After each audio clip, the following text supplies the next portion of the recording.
plaisir pour moi de vous retrouver pour cette nouvelle session d'information sur A30 Télévision. Un seul titre dans cette livraison d'informations. Des voix ne cessent de se lever pour dénoncer le propos de Paul Kagame au sujet de la délimitation de frontières de la République démocratique du Congo.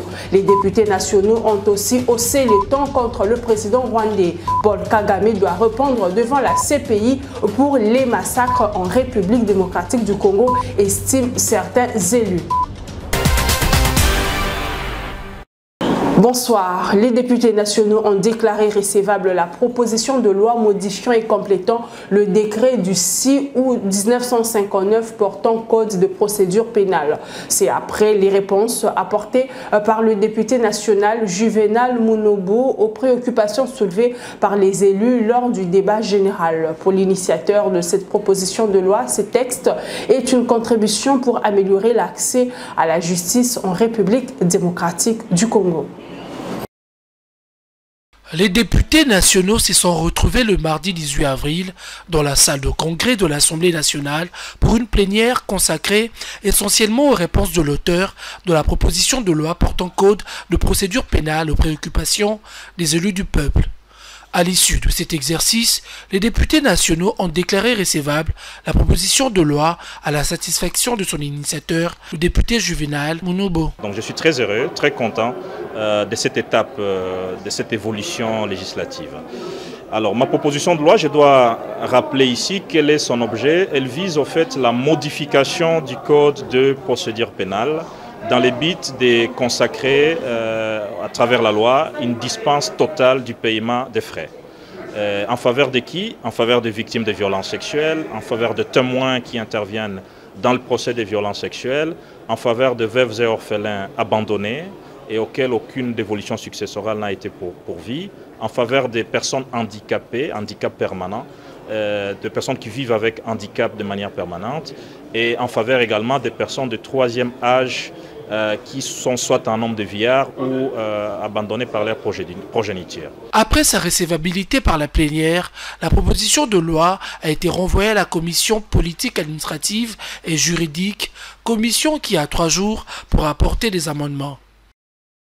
Toujours à l'Assemblée nationale, des députés nationaux également offusqués par les propos de Paul Kagame sur la question de délimitation de frontières de la République démocratique du Congo. Selon certains élus nationaux, Paul Kagame doit être le premier président à répondre devant la Cour pénale internationale de justice au sujet de l'agression rwandaise et massacre des civils perpétrés dans la partie est de la République démocratique du Congo. Des propos recueillis par Élisée Mafou et Merveille Kitita.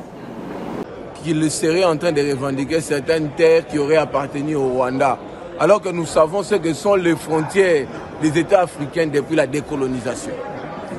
Et donc Paul Kagame est une vermine à éradiquer. Il doit apprendre à respecter les Congolais. Nous sommes un grand peuple. Nous sommes une nation forte, puissante. C'est vrai aujourd'hui, par son fait et ses amis qui ont gouverné, ils ont réussi à nous fragiliser. Mais qu'il s'assure que ceci ne durera pas. Je pense que Kagame, même s'il a raison, nous sommes dans des concerts des nations, nous sommes dans le regroupement des États avec eux, aux Nations Unies d'abord, et ensuite au niveau de l'Union africaine. Si jamais il y a un problème de terre, je pense qu'il devait le poser. Et il y a des commissions qui devaient résoudre ce problème-là. Alors maintenant, là, qui demandent et la terre, et de l'autre côté, toutes ces tueries qui démontrent aujourd'hui que Kagame le faisait juste pour avoir la terre, je pense qu'il n'y a plus à justifier. C'est la route pour la CPI.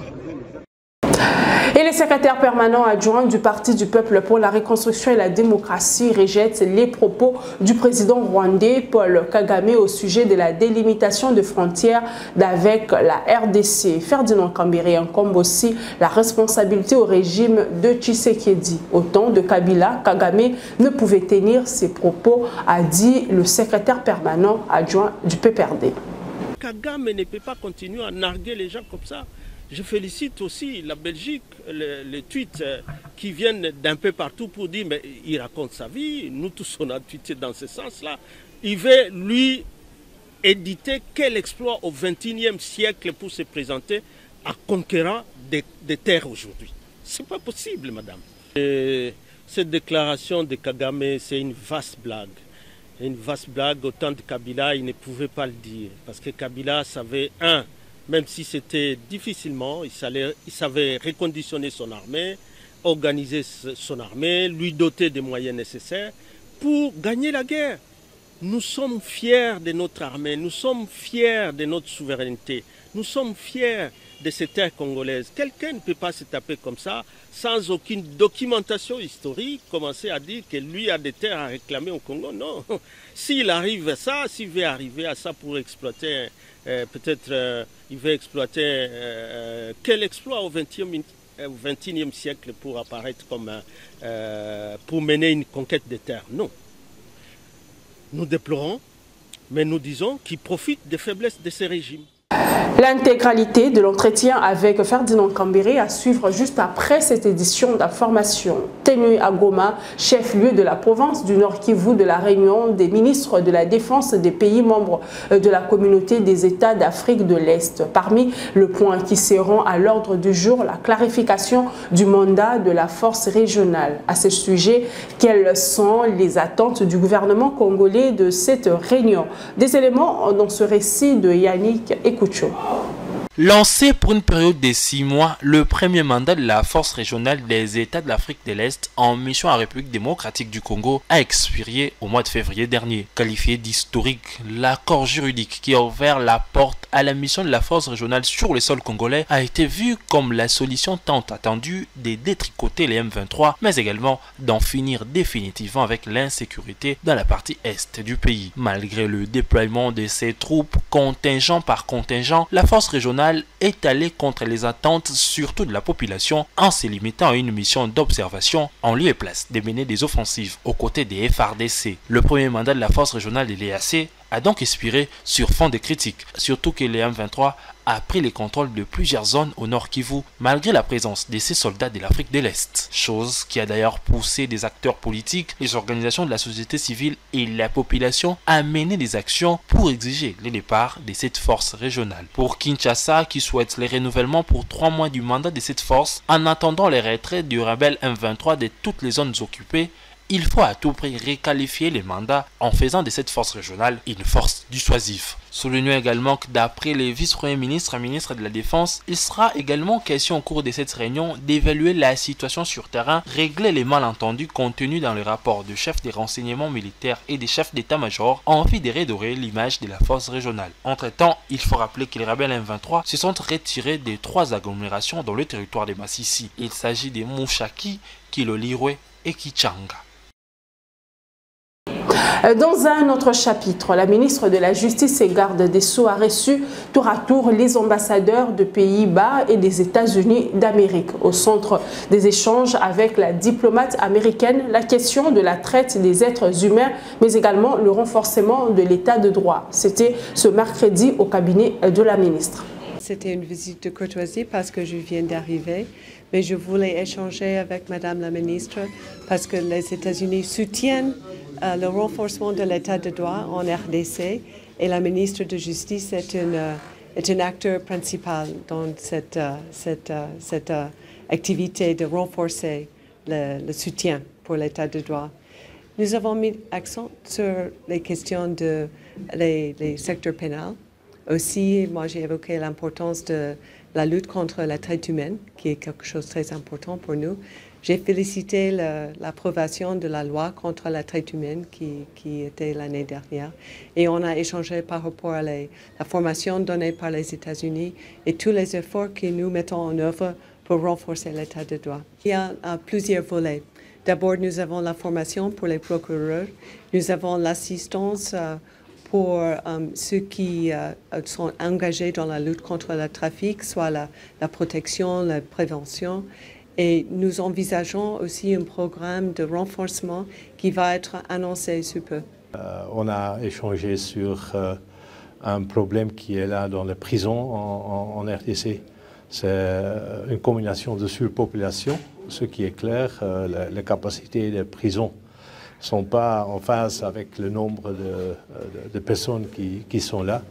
Et ce qui est partie du problème est que tellement beaucoup de personnes attendent leur dossier et leur verdict. Alors il y a beaucoup de prisonniers qui sont en détention préventive. Et ça aggrave le problème. Alors je voulais un peu discuter et échanger avec Madame la ministre. Qu'est-ce qu'on peut faire pour améliorer cette situation? Et bien sûr, il y a séparation des pouvoirs. Alors c'est surtout les magistrats et le Conseil supérieur qui doit aussi se plonger dans cette question qui nous paraît importante. Ce qu'on peut faire, oui, il faut, je pense, avoir un engagement des différentes chaînes, de différents responsables dans le domaine de justice. Reste encore au ministère de la Justice, audience de la ministre des Tutelles avec le premier président de la Cour des comptes. Jimmy Munganga a annoncé à la ministre Rose Mutombo l'ouverture le jeudi 20 avril de la salle d'audience propre à la Cour des comptes. À la ministre de la Justice et garde de Sceaux, le président de la Cour de compte a annoncé l'ouverture de sa salle d'audience le jeudi 20 avril prochain. Ils ont aussi évoqué les rapports qui doivent exister entre le ministère de la Justice et la Cour de compte. Nous avons parlé des rapports qui doivent exister entre le ministère de la Justice et la Cour de compte.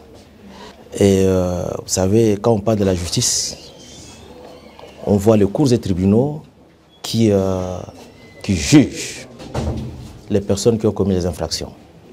Et quand on parle de la Cour de compte, la Cour juge aussi. Mais la Cour de compte est une cour administrative. Et l'infraction qui est poursuivie à la Cour de compte est appelée la faute de gestion, qui est l'indiscipline budgétaire. Mais cette faute de gestion peut occasionner aussi une infraction de droit commun, notamment la corruption. Et lorsque la Cour de compte se trouve devant une telle situation, la faute de gestion est jugée à la Cour des comptes et l'aspect pénal est transmis, n'est-ce pas, auprès des juridictions de droit commun, mais via le ministre de la Justice.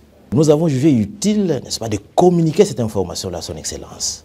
La délégation de l'Association pour le bien-être familial Naissance Désirable, conduite par le docteur Gilbert Ngunga, est venue évoquer la question du cinquantenaire de la structure qui sera organisée dans les jours à venir et par conséquent demander à la ministre de la Justice et garde de Sceaux d'être l'ambassadrice qui peut aider à porter le plaidoyer de la santé de la reproduction à travers le pays. Son Excellence a été très attentive à notre requête.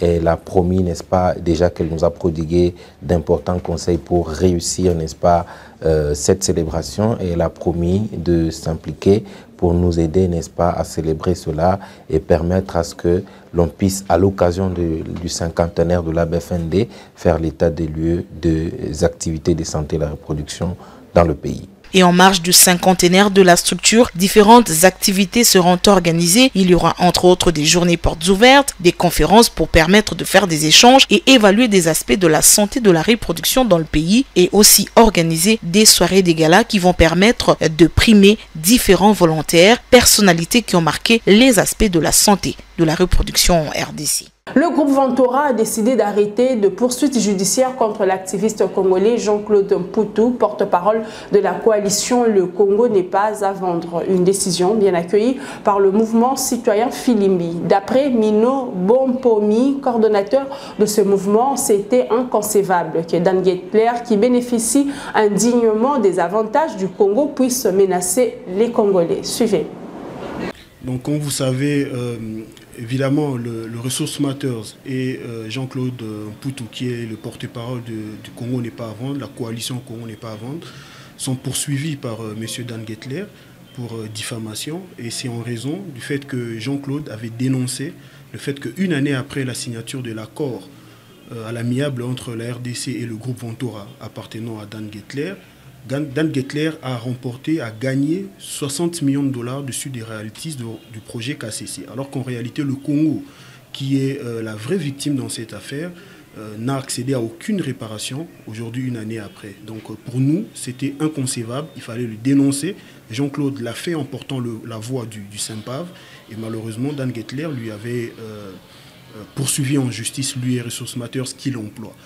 Alors, comme tout le monde, nous avons appris aussi par la voie des réseaux sociaux l'existence d'une lettre de Dan Gettler disant que, à l'occasion du Pâques, de la fête de Pâques, qu'il aurait suspendu toutes ses poursuites contre ces deux personnes. Donc, la personne morale qui est le Ressources Matters qui emploie Jean-Claude Poutou et Jean-Claude Poutou lui-même qui est le porte-parole du SYMPAV. Pour nous pensons que c'était inutile d'en arriver à ça parce que le travail des lanceurs d'alerte, des activistes et des organisations qui militent, qui luttent contre la corruption et surtout le bradage des ressources naturelles du Congo ne devrait pas être découragé.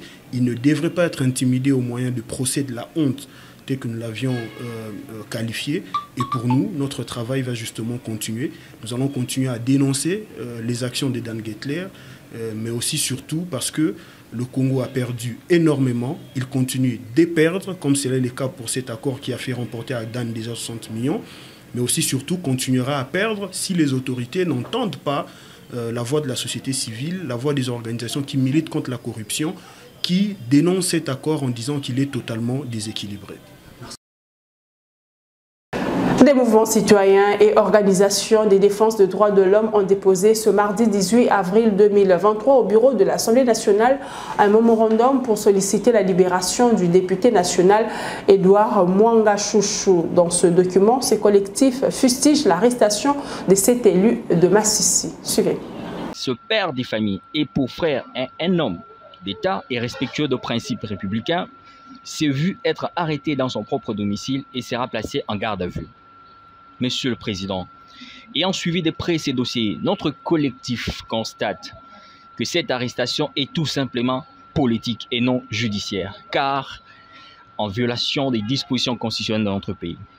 L'acharnement et la campagne de diabolisation médiatique contre sa personne nous permet d'affirmer avec aucune crainte d'être contredit que son arrestation est un règlement des comptes avec certains ennemis de la démocratie et qui bafoue les efforts tant fournis par le président de la République pour instaurer l'état de droit. Il est utile de vous rappeler, honorable président, que du président Joseph Kasavubu jusqu'au président Félix Tshisekedi, le respect des droits humains de tous les citoyens a toujours été au centre de l'engagement de notre collectif. Il est utile, monsieur le président, en vue de rendre effectif l'état de droit, l'honorable président, le collectif vous adresse ce mémorandum pour solliciter votre implication personnelle, en sorte que cet élu du peuple recouvre sa liberté, car son arrestation est sans fondement ni soubassement juridique. Dans un état de droit, la prison serait-elle devenue la reconnaissance de celui qui a rendu des services honnêtes et loyaux à la République à travers son engagement politique? Comment un honorable député peut-il être humilié de la sorte par des politiciens qui sapent les efforts fournis par le président de la République? Cette arrestation est-elle tout simplement un signal fort de l'ascendance de la politique sur la justice et le respect des droits et libertés fondamentaux?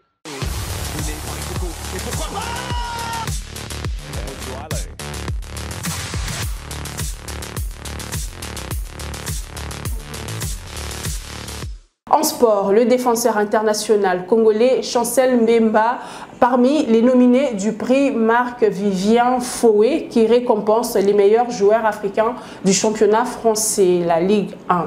Le Léopard de 28 ans, arrivé à cet été en provenance de Porto et en concurrence dans la liste des nominés avec l'Ivoirien Seko Fofane ou encore le Marocain Achraf Hakimi. Le vainqueur sera connu le 30 mai prochain. En cas de succès, Chancel Mbemba sera le deuxième Congolais à gagner ce titre après Gaël Kakuta avec Lens en 2021. Mesdames et messieurs, c'est par ici que prend fin cette session d'information. Merci de l'avoir suivi. Au revoir.